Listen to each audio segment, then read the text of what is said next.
자, 안녕하십니까. 자, 메가스터디 고3 영어과 이준이라고 합니다.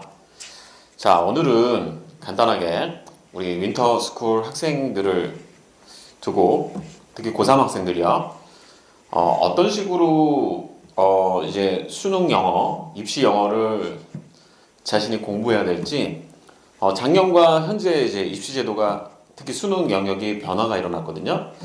그래서 그 변화에 따라서 입시 공부 방법이 달라져야 됩니다. 그래서 정확하게 자기가 어떤 공부를 해야 될지 그런 부분들을 설계할 수 있는 그런 시간을 좀 마련해 보겠습니다. 그래서 정확하게 여러분 이렇게 생각하시면 될 것 같아요. 어떤 식으로 내가 앞으로 3년, 이제 한 300일 정도, 300일 좀 넘게 이제 수능까지 남았잖아요.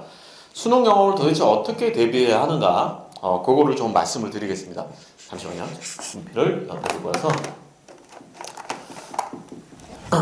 자, 일단은 여러분들이요, 지금 특히 3학년 학생들은 막연하게 지금 영어를 어떻게 해야 되겠다, 이런 생각들을 가지고 있을 텐데, 근데 이제 이 기준점이 뭐가 되냐면 보통 작년에 선배들이 봤던 영어 시험이 기준이 되거든요. 그럼 선배들 딱 보니까 영어는 좀 어느 정도 하고 뭐 EBS 하고 하니까 어느 정도 그 성적이 나오는 것 같다라는 느낌을 가지실 거예요. 그래서 근데 이제 뭐 일단 작년과 올해가 달라집니다. 영어는 조금 더 어려워질 거예요. 일단 영어가 주요 과목은 아니죠. 그래서 뭐 국어, 수학, 탐구 같은 게 주요 과목이긴 하지만 이제 영어는 이제 일단은 여러분들 최소한 서울 시내에 있는 중상위권 대학을 목표로 하신다면 적어도 2등급은 맞추셔야 되죠. 80점 이상은 나와야 됩니다. 근데 대부분 학생들이 영어 과목의 특징상 국어 수학 위주로 공부를 하고 영어는 항상 뒷전으로 밀어놓다가요, 이제 9월 평가원 보고 이제 발등에 불이 떨어지는 거예요. 그러니까 그때가 한 2달 만에 이제 이거를 뭐 회복을 하려고 그러니까 잘 되지도 않고, 그나마 중요한 건 작년에는 EBS 직접 연계라는 아주 치트키 같은 그런 입시 요소가 있었거든요. 막말로 9월 평가원 이후에 EBS 주요 지문들만 뽑아가지고 아주 집중적으로 정복을 하면 점수의 급상승, 1등급 정도는 충분히 오를 수 있는 그런 시험의 형태였어요. 근데 올해는 그게 완전히 달라졌다는 겁니다. 정말 중요합니다. 그래서 적어도 여러분들 어느 정도 이제 아까 말씀드렸던 대로 서울 중상위권 대학을 가시려면 적어도 2등급 이상은 맞추셔야 돼요. 근데 그게 그렇게 쉽지는 않다. 기본적으로 2등급 이상의 공부를 하시려면 죄송합니다. 2등급 이상의 공부를 초점을 맞추시려면 2등급 이상의 초점을 맞추시려면 1등급을 맞는 걸 목표로 해야 2등급이 안정적으로 나오거든요. 결국에는 1등급 이상의 공부를 하셔야 됩니다. 자, 그러면 일단 입시에서 올해 입시 바뀐 점이 무엇이고 거기에 따라서 어떤 부분에 따라서 어떤 학습법에 따라서 고 등급과 그렇지 않은 등급이 나뉘는지를 좀 설명드리고요. 그리고 기본적인 우리 지금 이 시기 1월에서 여러분들이 어떤 공부를 준비하셔야 되는지에 대해서 3가지로 나눠서 말씀을 드릴게요.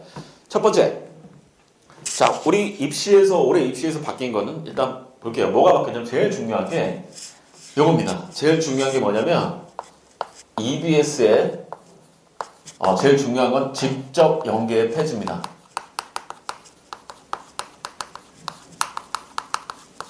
폐지가 됐어요. 이거 정말 큰 거예요. 자, 일단 도대체 선생님 EBS 직접 연계가 폐지된 거랑 뭐가 그렇게 차이가 나나요? 라고 할 수 있죠. 요거에 대해 좀 잠깐 설명을 드릴게요. 그러기에 앞서서 여러분들이 첫 번째로는 수능 영어에 대해서 정확하게 이해를 하고 계셔야 돼요. 자, 항상 기본적인 수능의 접근 방법은 수능 시험에 대한 이해입니다. 기본적으로 뭐 영어 실력 자체가 되게 뛰어나서 이 수능 시험도 뭐 가볍게 보는 학생들도 있겠지만 그런 학생들조차도 이 수능 시험이 어떻게 생겨먹은 놈이고 어떤 논리를 가지고 있는지 파악을 못하시면요, 처음엔 낭패를 많이 봐요. 그렇기 때문에 여러분들이 수능 시험은 영어라기보다는 하나의 시험이라는 것들을 잊지 않으셔야 됩니다. 그래서 정확하게 이 시험을 어떻게 하면 잘 보는지에 초점을 맞춰서 학습을 하셔야 되고 그렇게 접근을 하셔야 돼요. 그러려면 수능 영어 시험 이해하셔야 된다고 말씀드렸죠? 첫 번째로 어떻게 하셔야 되냐면 자, 몇 번 문제에 뭐가 나오는지를 다 알고 계셔야 돼요. 다시 몇 번 문제에 뭐가 나오는지 다 알고 계셔야 됩니다. 기본적으로 수험생이라고 하면 그러니까 여러분들이 이제 영어 같은 거 별로 관심 없으신 분들은 그냥 쭉 듣기부터 풀고 뭐 풀고 그냥 아무 생각 없이 푸는 경우가 있습니다. 근데 시험마다 수능 시험은 특히 몇 번 문제에 항상 어떤 문제가 등장을 하고 어떤 몇 번 문항에 어떤 문제가 등장하고 이런 것들이 대부분 정형화되어 있거든요. 그래서 그걸 알고 계셔야 돼요. 자, 그러면 제가 그 부분에 잠깐 설명을 드릴게요. 자, 우리 처음에 설명을 드리면 자, 1번부터 17번까지가 듣기 문제죠. 참고로 듣기는 절대 틀리시면 안 됩니다. 절대 틀리시면 안 돼요. 그래서 제가 듣기 학습법에 대해서도 나중에 차후에 한번 설명을 드릴 건데 듣기는 지금부터 하셔야 돼요.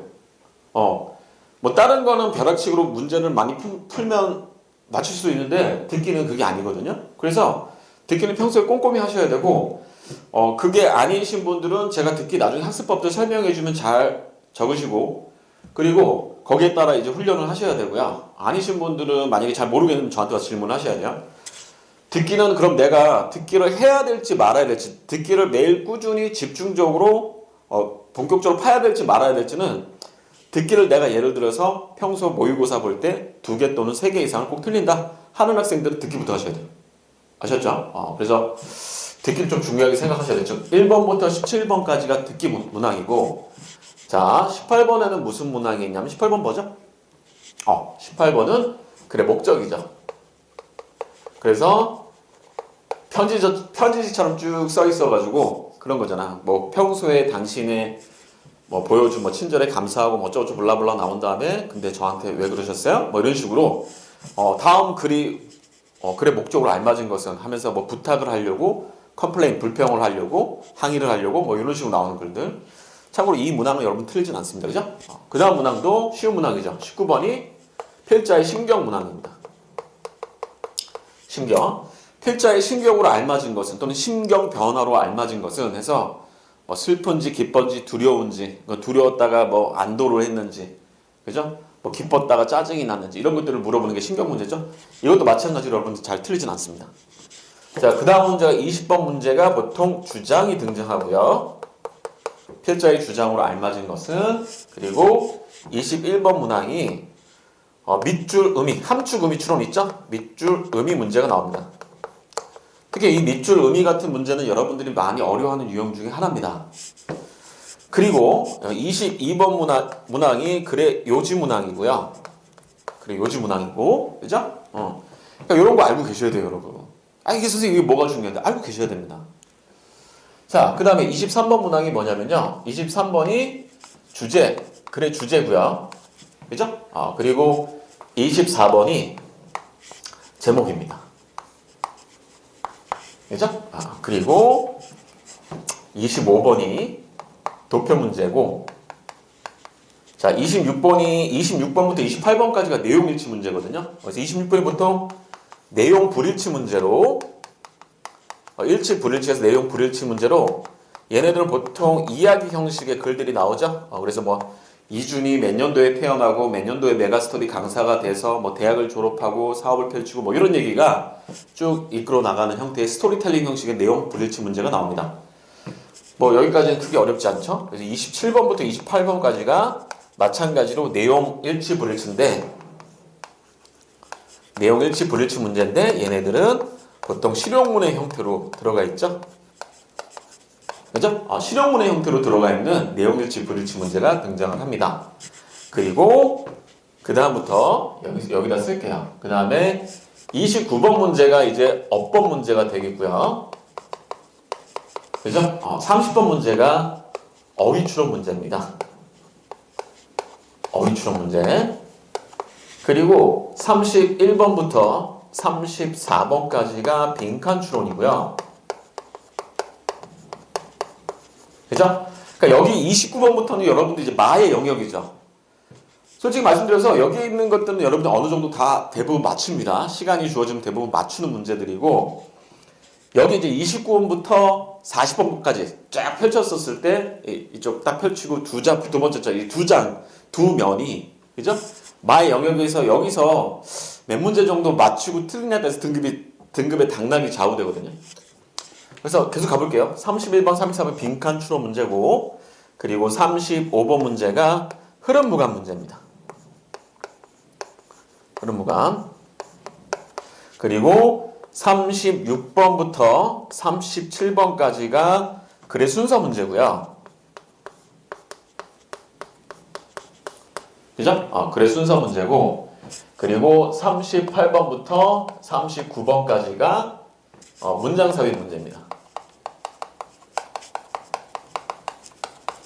문장 삽입 문제고, 40번이 요약문 완성이죠.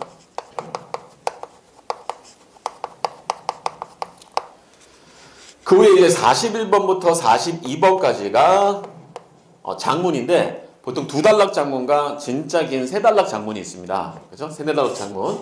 그래서 이게 장문인데 이제 이문항으로 구성되어 있는 장문이죠. 이문항. 그래서 이 이문항에 딸려 있는 게 보통 하나 제목 문제가 나오고, 그리고 어휘 문제가 나옵니다. 그리고 마지막으로 43번부터 45번까지가 장문인데, 산문항 장문이죠. 산문항 장문으로 마찬가지로 이 안에 순서 문제가 들어가 있고, 그리고 지칭 추론, 그 다음에 마지막으로 내용 일치가 들어가 있죠.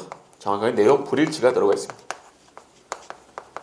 그래서 이 수능 시험은 총 17문항의 듣기 문항과 28문항의 독해 문제로 구성되어 있는 게 수능 시험입니다.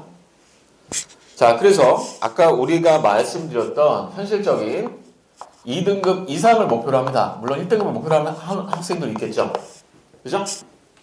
근데 2등급 이상을 목표로 하는데 EBS 직접 연계가 폐지가 됐어요. 폐지가. 자, 이게 무슨 얘기냐면, 자, 작년까지는, 자, 올해도 마찬가지긴 하지만 작년까지 우리 선배들은요, EBS에서 출제한 연계교재 3권을 가지고 공부를 했습니다.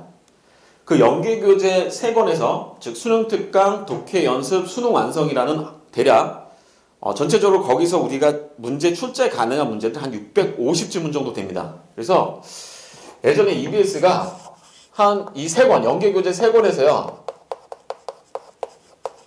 이게 한 50문항으로 650지문 정도로 구성되어 있는 중에서 직접 연계라고 해갖고 이 650지문 중에서 7문항을 출제를 했어요.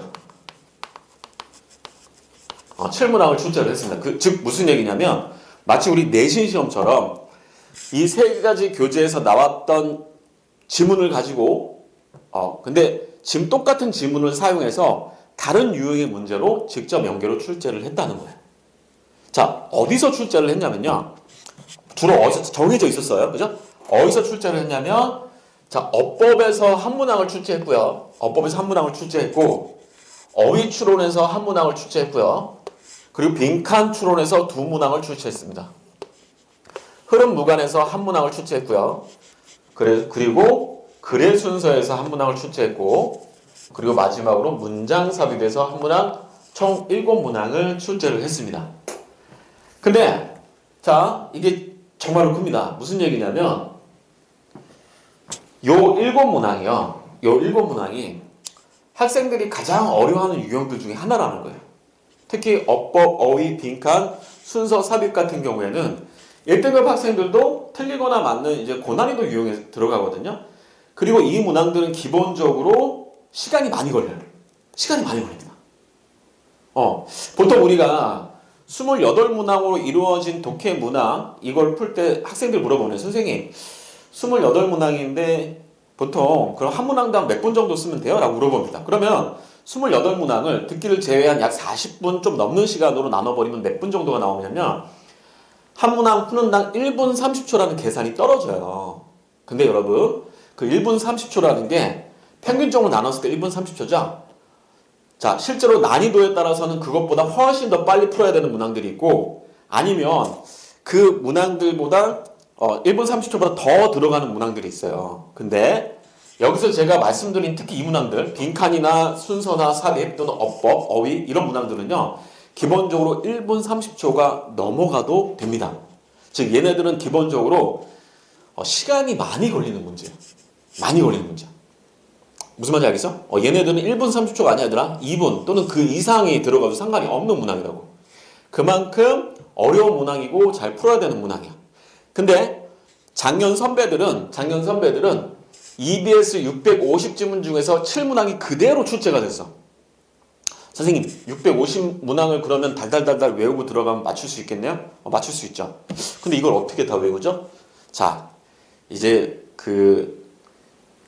뛰는 평가원 위에 날아다니는 선생님이라고 돼 있죠?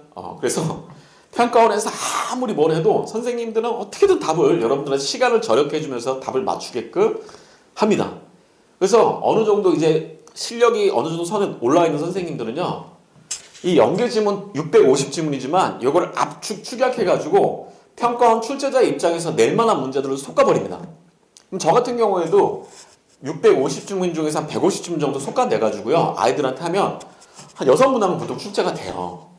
그래서 그런 식으로 하면 아이들이 기본적으로 쉽게 그리고 빨리, 그러니까 여러분들이 미리 공부하고 들어가면 내가 요 문항들, 특히 빈칸이나 이런 문항들이 예를 들어서 평소에 그냥 내 실력을 풀려면 2분 이상 걸리는 건데, 이런 것들이 EBS 연계 공부를 통해서 10초로 단축돼 버리는 거야.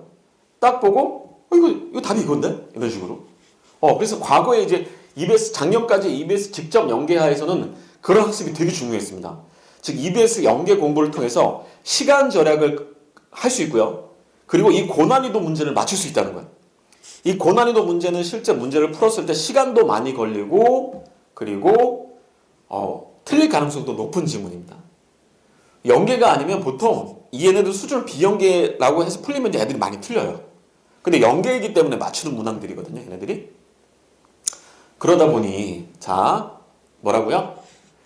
예전에는 요거를 통해서, 직접 연계를 통해서 뭘 할 수 있었냐면, 이 직접 연계를 통해서 뭘 할 수 있었냐면, 여기다 직접 연계를 통해서 시간을 세이브할 수 있고, 더불어 시간을 세이브할 수 있고, 그리고 고난이도 문제를 맞출 수 있다는, 고난이도 문제, 문항을 맞출 수 있었는데, 올해는 그 직접 연계가 폐지가 됐기 때문에 이게 없어졌다. 자, 그러면 아시겠죠, 여러분? 어떤 상황이 펼쳐졌어? 첫 번째, 시간이 절대적으로 부족해졌습니다. 시간이 이제 부족해졌습니다. 여러분, EBS 연계, 직접 연계가 있을 때 등장하고서부터 원래 수능 영어는요, 항상 아이들이 저한테 와갖고 토로하던 게 뭐였냐면, 선생님, 시간이 너무 부족해요. 이게 제일 많았습니다.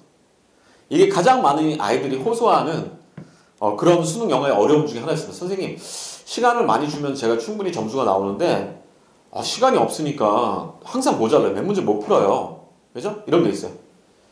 그러다 보니까 올해 입시는 작년과 다르게 아마 여러분들이 시간의 부족이 엄청나게 많이 느껴지는 시험이 될 겁니다. 작년과 비교해서. 그래서 여러분들 이제 작년에 선배들이 봤던 것보다 1등급 비율이 더 떨어질 가능성이 커요. 알아두세요. 그래서 시간이 되게 부족한 시험이 될 것이다. 그리고 마찬가지 이 고난이도 문항에 대한 오답률이 더 높아질 것이다. 그죠?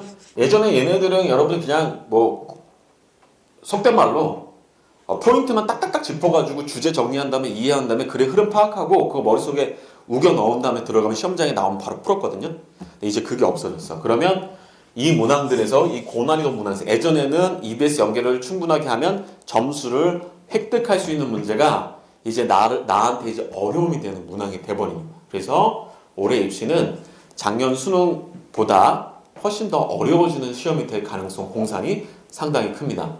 그래서 작년 선배들이 하는 식으로 공부를 하시면 정말 큰 코 다칠 가능성이 있습니다.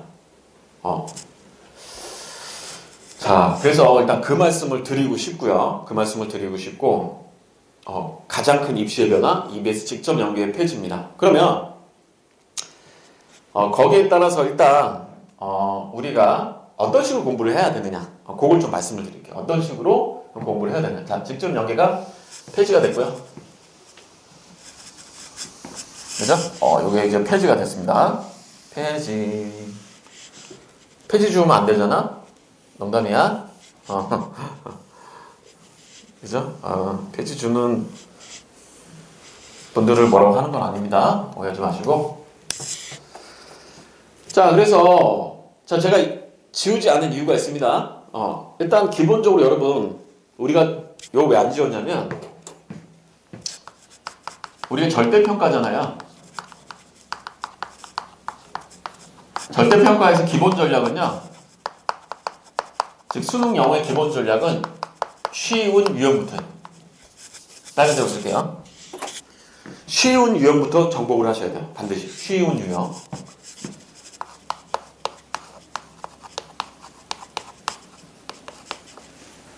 즉 분명히 이제 시간이 모자르는 시험이 돼버리거든요. 그러니까 여러분들 관건은 여러분들이 남은 이제 기간 동안 어떻게든지 실력을 내공을 키우셔가지고 이 시간을 단축하면서 점수를 얻는 방향으로 가셔야 돼. 그래서 쉬운 유형부터야, 무조건.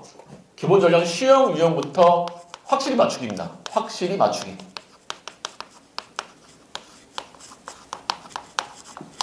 그래서 기본적으로, 그럼 여러분들이 왜 제가 이 써드렸는지 알겠죠? 왜 몇 번 문항에 뭐가 등장하고 이걸 써드린 이유를 알겠죠? 그걸 알고 있어야 이게 쉬운 유형이구나, 빨리 맞춰야지. 이거 어려운 거구나, 이거 어려운 거니까 일단 뒤로 넘기자, 나중에 와서 풀어야지, 이게 됩니다.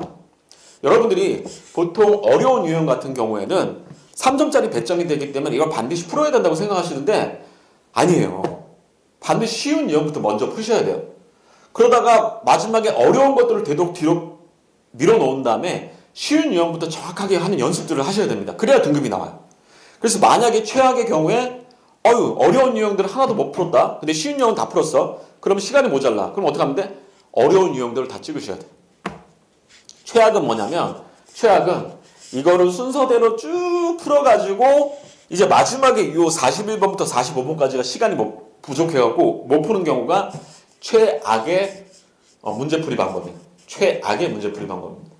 그래서 지금이라도 이 문제풀이 순서는 여러분들이 연습하셔야 되는 게 쉬운 유형부터 먼저 푸는 연습들을 모의고사 때 하셔야 돼요. 반드시. 물론 이거를 알고 계시는 분들도 있고 좀 영어를 좀 관심이 없으신 분들은 모르시는 분들도 있더라고요.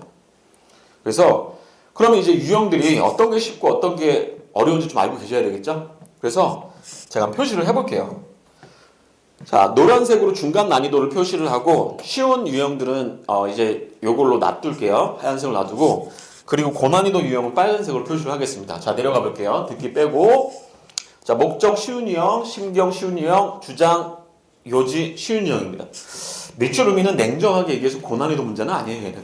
얘네들은 중간 난이도의 문제입니다. 중간 난이도의 문제. 그리고 주제 제목 마찬가지로 얘네들도 중간 난이도라고 보시면 되겠습니다. 근데 요즘 절대평가가 된다면 아이들이 워낙 영어 공부를 안 하다 보니까 주제 제목마저도 조금 어려워하는 학생들이 있습니다. 자, 어법, 어휘는 고난이도입니다. 기본적으로 여러분들이 어법을 너무 어려워하는 학생들도 많고요. 자, 빈칸 추론 고난이도죠. 자, 흐름모가는 쉬운 유형에 속합니다. 얘네들은. 그리고 글의 순서도 고난이도죠. 문장 삽입도 고난이도고. 자, 여기 들어가 있는 이제 요약문 완성은 주제 제목과 비슷한 수준의 문제입니다. 우리 좀 쉬울 때도 있어요. 더 쉬운 경우가 많고요.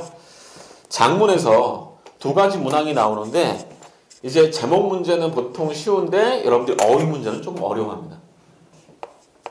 어휘 문제는 좀 어려워합니다. 장문에 있는 요 유형들은 다 쉬운 문항이에요. 즉 문제를 푸실 때는요, 기본적으로 쉬운 문항부터 먼저 푸셔야 돼요. 즉 쉬운 문항과 중간 난이도 하얀색, 노란색의 문제들을 먼저 푸시고 마지막에는 이 어법, 어휘, 추론 이 빨간색으로 있는 문항들을 가장 마지막에 푸셔야 됩니다. 그래서 이거 연습하셔야 돼요. 이거 연습하셔야 돼요. 왜? 우리는 시험을 보는 거지 영어 실력, 물론 영어 실력이 있어야 이제 시험 보는 거긴 하지만 기본적으로 영어의 내공을 키운다기보다는 수능 시험을 잘 보려고 하는 게 입시의 본질이에요. 그러니까 저도 이제 이 입시 강사하면서 되게 회의감이 많이 들었거든요. 아니 내가 이제 아이들한테 알려주고 싶은 영어는 이게 아니고 진짜 실생활에서 쓸 수 있고 제대로 된 영어를 가지고 가르치고 싶었어. 근데 너희들이 그런 걸 원하지 않아. 뭐 여러분 탓도 아니죠. 이 시스템 상에서 어쩔 수 없죠. 그래서 저도 이제 가끔 보면 철저하게 뭐에 초점 맞추냐면 점수 올리는 데만 초점 맞춥니다. 어떻게 하면 더 빠르게 쉽게 정확하게 점수를 맞출 수 있을지에 초점을 맞춰서 거기에 집중해서 가르치기 때문에 여러분들이 그런 부분들을 익혀놓으셔야 돼요. 그래서 수능 시험에 익숙해지셔야 돼요. 무슨 말인지 아시겠죠? 그래서 기본적으로 문제풀이 방식은 이렇게 가야 되고 학습의 순서도 마찬가지. 여러분 독해 문제 푸실 때 기본적으로 이 유형들도 연습을 하셔야 되고 특히 노란색으로 되어 있는 유형들을 절대 틀리시면 안 돼요. 얘네들은 점수를 획득해야 되는 부분이 절대 틀리시면 안 됩니다. 그래서 얘네들 유형, 그러니까 순서는 이거야. 뭐 이런 것들이 쉽다고 하면 이런 것부터 연습하시면 돼. 그러다가 마지막에 조금 내가 익숙해졌다고 하면 이 고난이도로 넘어가셔가지고 집중적으로 공부를 하시면 됩니다. 그래서 학습의 순서는 항상 쉬운 유형부터 공부를 하시고 문제풀이도 마찬가지 그렇게 하셔야 됩니다. 그 다음에 아까 말씀드렸던 대로 이제 자 요거는 여기까지 맞추기가 이제 돼 있고 한 가지만 더 말씀드릴게요. 자 아까 맞추기 플러스 뭐가 되어야 되냐면 구문 훈련이 돼야 돼. 구문 훈련.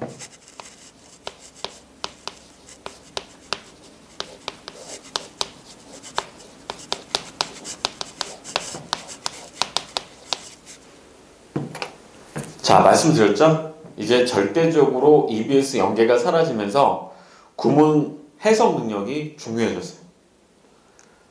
그래서 여러분들이 솔직히 말씀드려서 수능 시험의 난이도는 변하지 않았습니다. 수능 시험은요, 난이도는 크게 바뀌지 않았어요. 과거에 이제 제일 어려웠던 수능 유형이 2011년도, 12년도 수능이 정말 어려웠거든요. 근데 그때와 비교해서도 크게 바뀌지 않았습니다. 오히려 조금 더 평균적인 이제 문항들의 난이도는 좀 더 올라갔다고 보셔도 돼요. 그래서 그렇기 때문에 자 그때가 우리 상대평가 시절이었습니다. 상대평가 시절에서 보통 아이들은요, 그때 영어가 중요했고 상대평가 때는 하나라도 틀리면 이제 그 등급이 좌우되는 시험이었고 그리고 영어의 비중이 중요했기 때문에 특히 문과 같은 경우에는요, 영어가 2등급 나와서 정시에서 재수하는 학생들 상당히 많았습니다. 영어에서 2등급이 나왔어. 그러니까 뭐냐면 어떤 때는 한 문제 틀리면 2등급이거든요. 1등급 것이 98점 나오던 때도 있었기 때문에 그럼 까딱 실수하고 3점짜리 하나 틀리면 재수하는 거예요. 그죠? 황당하죠. 이제 그런 폐해가 있다 보니까 이제 절대평가로 우선적으로 이제 바뀐 거긴 한데 난이도는 그때와 별 차이가 없어요. 자, 그 당시에 아이들이 1등급 맞기 위해서 보통 영어 공부를 어느 정도 했냐면요. 보통 4, 5시간 이상 했습니다. 하루에. 4, 5시간 이상 했습니다. 그 정도 하면 이제 1등급 아이들이 보통 100점이 나오거나 98점 이상이 나오는 시험이 됐죠. 그리고 그 정도 해야 이제 90점 넘어가는 시험이기도 했고요. 그래서 자, EBS 연계가 사라졌기 때문에 독해 해석의 속도가 되게 중요해졌어요. 시간이 모자란 시험이 된다고 얘기했죠. 그래서 단순하게 어떤 독해 스킬을 통해서 문제를 풀 수 있는 건 약간 도박성 시험이 돼버렸습니다. 예전에는 EBS 연계가 충분히 받쳐줬기 때문에 EBS 연계를 제외한 나머지 문제도 그렇게 풀어도 됐지만 지금은 28문항 자체가 모두 비연계라고 보시면 됩니다. 모두 비연계라고. 그렇기 때문에 이제 여러분들이 구문 해석 훈련을 하셔야 돼요. 즉 쉬운 문장에서부터 수능 수준의 고난이도 문항들을 유형별로 분류를 하셔가지고 연습들을 하셔야 됩니다. 꾸준하게. 그래서 이런 부분들을 조금 기본적으로 가지고 가시면 될 것 같아요. 그래서 입시가 바뀐 거, 작년보다는 훨씬 어려워진 시험이 되었다. 그리고 기본적인 절대평가의 기본 전략은 쉬운 유형부터 확실히 맞추는 것, 그리고 내가 문제 유형들을 연습을 할 때도 이 순서로 가야 된다. 마지막, 구문 해석 훈련이 정말 중요해진 시험이 되었다. 왜 그러면 시간이 절대적으로 부족하기 때문에 아이들의 그 1년 동안 그리고 여러분이 과거 동안 갖고 왔던 그 문장 해석 능력이 당락을 좌우할 가능성이 높다. 그래서 꾸준하게 연습을 하셔야 돼요. 꾸준하게 연습. 그래서 우리가 마지막으로 이제 드리고 싶은 말씀, 그러면 이런 시험 체제에서 어떤 공부가 돼야 되냐면요,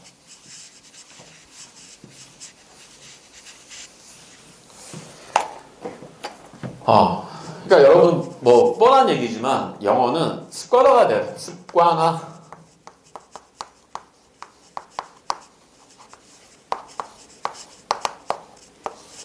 특히 우리 윈터 학생들은 아직 제대로 수능 공부를 해본 적이 없는 학생들이 많습니다. 그리고 공부에 어떤 습관 자체가 들어있지 않은 학생들이 많아요. 제가 그래서 즉 이 구문 해석 안에는 어휘도 들어가거든요. 그래서 어휘와 문장 해석 연습을 하는 게 정말 중요한데, 어휘와 문장 해석은요, 여러분들 따로 공부를 하는 것도 있겠지만 그 공부한 것들을 마치 단어 외우듯이 계속 반복하는 게 중요해요.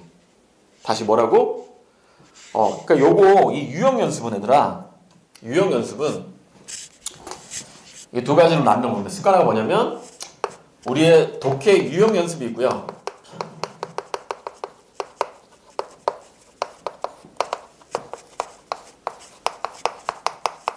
이건 말 그대로 공부입니다. 공부. 이거는 집중해서 공부해요. 즉 특정 시간을 정해놓고 하루에 1시간이든 또는 2시간이든 정해놓고 선생님들 강의를 기반으로 해서 그걸 실전에 적용해보고 고민해보고 논리적으로 따져보는 연습을 하셔야 되는 공부예요. 근데 구문 해석과 어휘는요, 얘네들은 습관이에요. 습관입니다. 즉 하루에 습관이라는 건 내 몸에 붙어서 항상 들고 다니는 학습이 돼야 된다는 거예요. 제가 작년에도 마찬가지고, 이것만 하고 좀 끝내겠습니다. 작년에도 마찬가지고 아이들이 가장 계속 얘기하는 게 무슨 얘기냐면, 선생님 영어 공부 어느 정도 해야 돼요? 하루에? 보통 1등급 올리려면 하루에 적어도 2시간은 해야 돼요. 요거 빼고 구문 해석이나 어휘 같은 거 빼고 2시간 정도 공부를 하셔야 됩니다. 그러면 선생님 저는 도저히 시간이 안 나오는데요. 국어, 수학, 탐구 같은 거, 국어, 수학, 탐구하다 보면 영어 공부할 시간이 없어요. 이런 얘기를 하거든요. 그럼 뭐 어쩔 수 없죠. 근데 만약에 제가 이제 여러분 입시 같은 특히 정시나 이런 거 보면 영어가 예를 들어 3등급이 나와버리면 대학의 색깔이 바뀌어버립니다.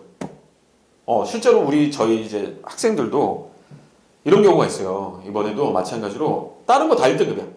국어 1등급, 수학 1등급, 탐구 1등급, 올해 1등급입니다. 근데 영어가 3등급이 떠버렸어요. 그 학생이. 그러니까 그 학생 와서 저랑 이제 상담을 들어요. 선생님, 영어 하나 이제 떨어지니까 대학 색깔이 확 바뀌네요. 그죠? 그러니까 얘가 그게 2등급이 떴으면 서성한 라인을 쓸 수 있는데 그게 떠버리니까 중경외시 라인에서 걸려버리는 거예요. 서성한 간당간당 거의 이제 상향이 돼버리더라고요. 그래서 영어는 여러분들이 발목을 잡을 수 있는 과목입니다. 그래서 미리미리 하셔야 되는데, 근데 이제 항상 아까 말씀드렸던 대로 학습 계획을 짜다 보면 영어는 뒷전으로 밀리거든요. 그러려면 어떻게 해야 되냐면 이 구문 해석과 어휘는요, 여러분들 습관화가 돼 있어야 돼요. 그래서 내가 이거를 아침부터 저녁까지 퍼뜨려 가지고 어휘도 틈틈이 네가 들고 다니면서 외워야 되고, 밥 먹을 때도 외워야 되고, 뭐 학교 왔다 갔다 할 때도 외워야 되고, 네가 그걸 해야 돼. 근데 얘들아, 그거를 습관을 들여야 돼. 근데 너희들 습관을 못 들여. 습관을 들으려면 구체적으로 그것 때문에 계획을 세우셔요. 예를 들어서 나는 점심을 먹기 전에 또는 점심을 먹은 날 반드시 영어 단어장을 꺼낸다. 나는 저녁 공부에 앞서서, 저녁 수학 공부든 뭐든 공부하기에 앞서서 반드시 30분간은 구문, 그동안 내가 정리해놨던 구문 해석들을 다시 한번 쭉 해석을 해본다. 이런 식으로 구체적으로 시간을 정하셔가지고 습관화되는 연습들을 하셔야 됩니다. 그러면 영어는 해결돼요. 근데 그냥 막연하게 선생님이 구문에서 어휘 하라고 했으니까 해야지, 그냥 어휘 그때 외워야지, 그냥 생각날 때 외워야지 하다 보면 안 해. 안 한다고. 그러면 그게 하루 이틀 3일 쌓이잖아? 그러다 9평 돼버려. 9평 다가와. 그 6월 평가원도 아니야. 눈 깜짝할 때 벌써 9월 평가원이 다가와 있어. 근데 등급 나오는 건 이제 개판으로 나오는 거죠. 그 사이에 이제 남은 2달 동안, 예전에는 EBS 연계라는 게 있어갖고 뒤집기가 가능했는데 이제 불가능하다는 거야. 되돌릴 수가 없어. 그죠?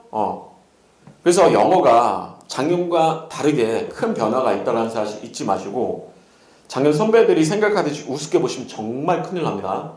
아마 이거에 대해서 경각심을 못 갖는 학생들은 아마 이제 이번 수능 끝나고 곡소리 날 거예요, 영어 때문에. 그죠? 기껏 다른 과목 잘해놨다가, 영어?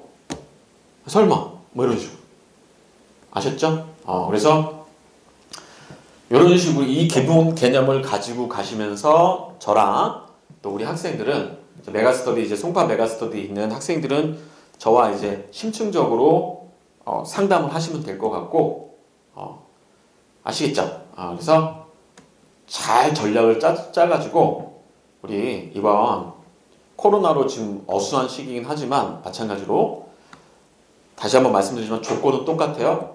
그죠? 수능은 봐주지 않습니다. 올해 코로나 때문에 너희들 공부 못했지? 미안해. 하면서 수능시험 연기할게. 또는 수능시험 쉽게 내줄게. 아니에요. 조건은 똑같아요. 어쨌든 상대평가예요. 모든 것들이. 즉 옆에 있는 사람과 경쟁이기 때문에 이런 불리한 조건 하에서 어떻게든 발버둥 쳐서 점수를 내는 학생들이 좋은 대학에 가는 거고 그냥 환경에 휩쓸려가지고 하다가 휩쓸려가서 나중에 뭐 할 거야? 코로나 때문에 얘기할 거야? 나중에 너희들 가갖고 엄마가 애 낳고 엄마가 그때는 코로나가 있어갖고 대학 시험을 잘 못 봤어 뭐 이렇게 얘기하실 거예요? 아니죠? 그러니까 잘 좀 그런 부분들을 경각심을 가지고 그리고 의지를 가지고 선생님들 믿고 확실하게 따라오시면 될 것 같습니다. 아셨죠? 자, 오늘 여기까지 하고 다음에 또 하겠습니다. 감사합니다.